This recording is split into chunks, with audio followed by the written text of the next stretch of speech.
So we've gotten a lot of projects done. The cockpit front covers are done. We built the oak rudder and it's ready to install. Also got to learn more about water pumps than I cared to, particularly like how expensive they are.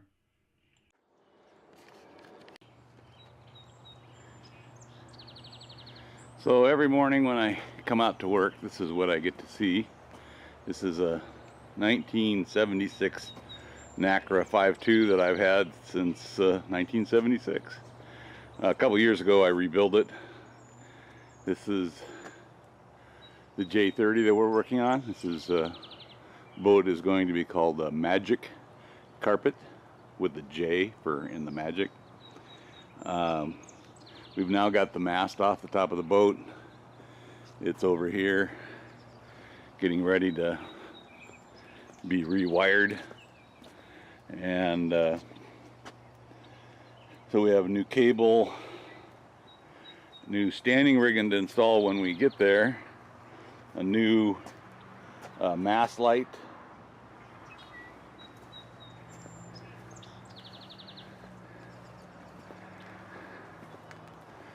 put in a new LED bulb. There was an LED bulb in there, but in the process of sitting horizontal over the course of the last year, the bulb had gotten wet and certainly wasn't going to illuminate for 360 degrees.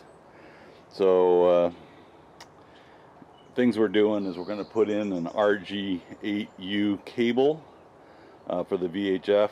Going to rewire or replace all the wiring for the masthead light.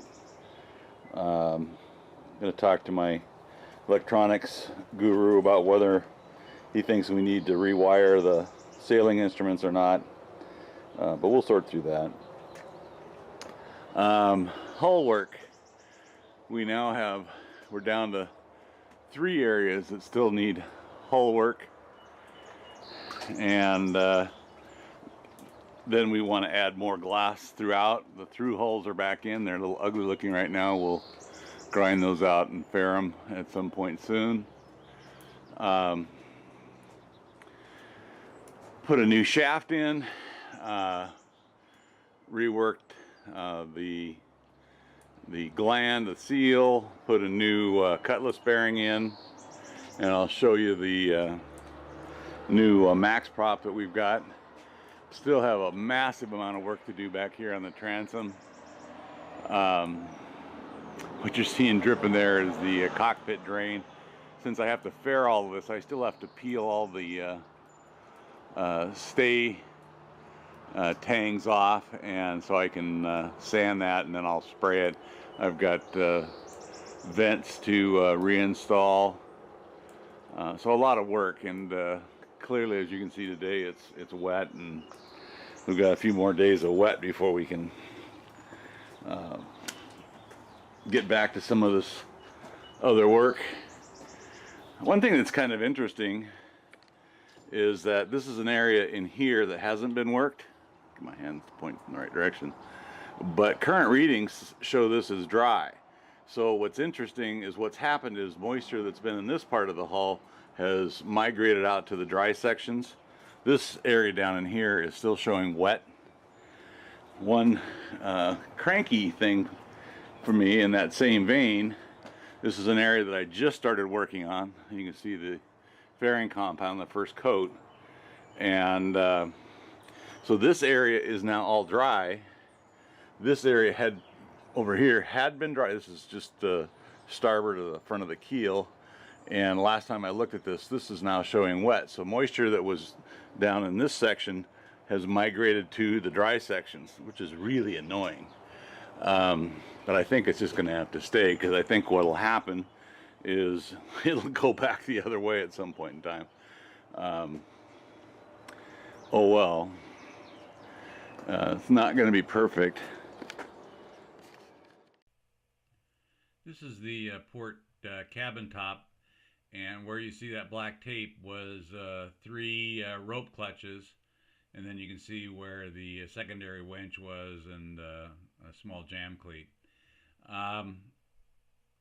this area caused me some unplanned work because water had been leaking through the cabin top underneath this rope clutch and getting into the core. And since this is a highly loaded section, uh, and the problem had gone on for quite some time, one of the previous owners had, I think, had one of these aluminum plates machined up so that he could get a larger area under load.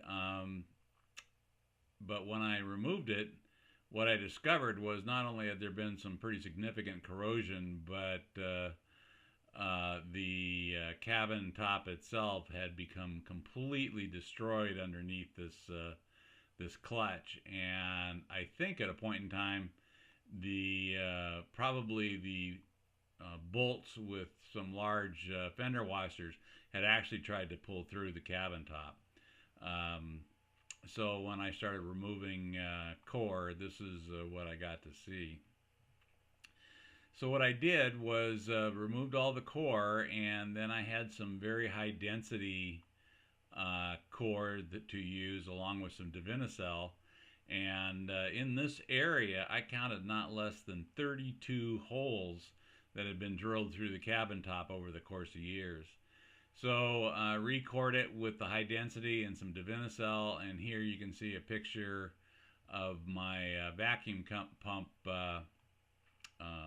pulling down on this core, and then I reglassed it all, and have also now done the starboard side, and then also decided that I should do the primary winches as well, since I don't need anything getting launched out of the boat under load. So that's where we are as of today, April 2nd.